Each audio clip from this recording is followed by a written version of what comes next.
അമേഠിയിലെ സ്ഥാനാർത്ഥി പ്രഖ്യാപനത്തിന് പിന്നാലെ കോൺഗ്രസിനെയും രാഹുൽ ഗാന്ധിയെയും തലങ്ങിൽ നിന്നും വിലങ്ങിൽ നിന്നും പരിഹസിക്കുകയാണ് ബി.ജെ.പി. നേതാക്കൾ.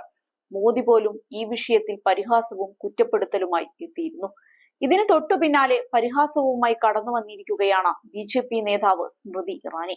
അമേഠിയിൽ മത്സരിക്കാനില്ലെന്ന രാഹുൽ ഗാന്ധിയുടെ തീരുമാനം തന്നെ സംബന്ധിച്ച് വലിയ അഭിമാനമാണെന്നും പിന്മാറ്റത്തോടെ തന്നെ അമേഠിയിൽ കോൺഗ്രസ് പരാജയം ഉറപ്പിച്ചെന്നുമാണ് സ്മൃതി ഇറാനി പറഞ്ഞത്. അവരുടെ പ്രതികരണം ഇങ്ങനെയാണ്: അമേഠിയിൽ നിന്നുള്ള ഗാന്ധി കുടുംബത്തിന്റെ പിന്മാറ്റത്തിന് വലിയ പ്രാധാന്യമുണ്ട്. കാരണം എന്നെ സംബന്ധിച്ചിടത്തോളം ഇത് അമേഠിയിൽ നിന്നുള്ള കോൺഗ്രസ് പാർട്ടിയുടെ പരാജയത്തിന്റെ പ്രഖ്യാപനമാണ്.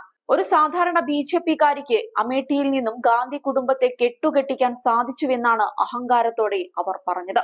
അമേഠിയിൽ നിന്നുള്ള കിഷോരിലാൽ ശർമ്മയുടെ സ്ഥാനാർത്ഥിത്വത്തിലും സ്മൃതി ഇറാനി പ്രതികരിച്ചു. രാഷ്ട്രീയം കണ്ടുമടുത്ത മനുഷ്യർക്ക് ഈ കാപട്യങ്ങളെല്ലാം തിരിച്ചറിയാൻ സാധിക്കും.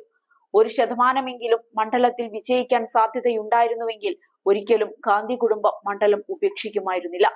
ഇതാദ്യമായല്ല രാഹുൽ ഗാന്ധി അമേഠിയിൽ നിന്ന് ഒളിച്ചോടുന്നത്. 2019 ഒളിച്ചോടിയിരുന്നു. പക്ഷേ കഴിഞ്ഞ തവണ വയനാട്ടിൽ അദ്ദേഹം അഭയം കണ്ടെത്തി. ഇത്തവണ അമേഠിയിൽ നിന്നും മത്സരിക്കേണ്ടെന്ന് തീരുമാനിച്ചു എന്ന വ്യത്യാസം മാത്രം. അമേഠിയിലെ പോരാട്ടത്തിൽ നിന്ന് ഇത് 2ാം തവണയാണ് രാഹുൽ ഗാന്ധി പിന്മാറുന്നത്. രാഹുൽ ഗാന്ധിക്ക് വളരെയധികം പ്രാധാന്യം മാധ്യമങ്ങൾ നൽകുന്നുവെന്നാണ് ഞാൻ കരുതുന്നത്. എന്നെ സംബന്ധിച്ച് ഞാൻ വളരെ കഷ്ടപ്പെട്ടാണ് ഇവിടെ വരെ എത്തിയത്. 2.5 ദശാബ്ദക്കാലത്തെ വിജയകരമായ മാധ്യമ ജീവിതം എനിക്കുണ്ട്. ഞാൻ MP ആയി തെരഞ്ഞെടുക്കപ്പെട്ടു. 2015 തന്നെ വേൾഡ് ഇക്കണോമിക് ഫോറം ഗ്ലോബൽ ലീഡറായി എന്നെ തെരഞ്ഞെടുത്തിട്ടുണ്ട്. ഞാൻ ജീവിതത്തിൽ ഒരുപാട് കാര്യങ്ങൾ ചെയ്തിട്ടുണ്ട്. എന്റെ ജീവിതവും കരിയറും മുന്നോട്ട് കൊണ്ടുപോകാൻ എനിക്ക് രാഹുൽ ഗാന്ധി എന്നൊരാളെ പിന്തുടരേണ്ട കാര്യമില്ല എന്നും സ്മൃതി ഇറാനി തുറന്നടിച്ചു. റായ്ബറേലിയിൽ നിന്നുള്ള രാഹുൽ ഗാന്ധിയുടെ സ്ഥാനാർത്ഥിത്വത്തെയും സ്മൃതി ഇറാനി പരിഹസിച്ചു. രാഹുൽ റായ്ബറേലിയിൽ വിജയിക്കുമെന്ന് ഉറപ്പുണ്ടായിരുന്നുവെങ്കിൽ അദ്ദേഹം ഒരിക്കലും വയനാട് മത്സരിക്കുമായിരുന്നില്ലെന്നും ഗാന്ധി കുടുംബം ആത്മവിശ്വാസത്തിലായിരുന്നുവെങ്കിലും സോണിയാഗാന്ധി ഒരിക്കലും റായ്ബറേലി സീറ്റ് ഒഴിയുമായിരുന്നില്ലെന്നുമാണ് അവർ പറഞ്ഞത്. അതേസമയം വയനാട്ടിൽ തെരഞ്ഞെടുപ്പ് കഴിഞ്ഞതിന് പിന്നാലെ സുരക്ഷിത സീറ്റ് തേടി ഓടുകയാണ് രാഹുൽ ചെയ്തതെന്ന് മോദി കുറ്റപ്പെടുത്തിയിരുന്നു. രാഹുലിനോട് ഭയക്കരുതെന്നും ഓടിപ്പോകരുതെന്നുമാണ് തനിക്ക് പറയാനുള്ളതെന്ന് മോദി പരിഹസിച്ചുകൊണ്ട് പറഞ്ഞു.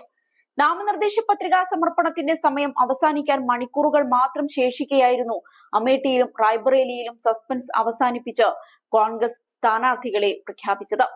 അമേഠിയിൽ നിന്ന് രാഹുൽ ഗാന്ധി മത്സരിക്കുമെന്നാണ് കരുതപ്പെട്ടതെങ്കിലും റായ്ബറേലിയിൽ നിന്നാണ് ഇക്കുറി രാഹുൽ മത്സരിക്കുകയെന്നാണ് കോൺഗ്രസ് പ്രഖ്യാപിച്ചത്.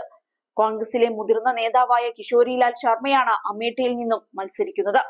അമേഠിയിൽ നിന്നാണ് ആദ്യമായി രാഹുൽ തെരഞ്ഞെടുപ്പ് പോരാട്ടത്തിന് ഇറങ്ങിയത്.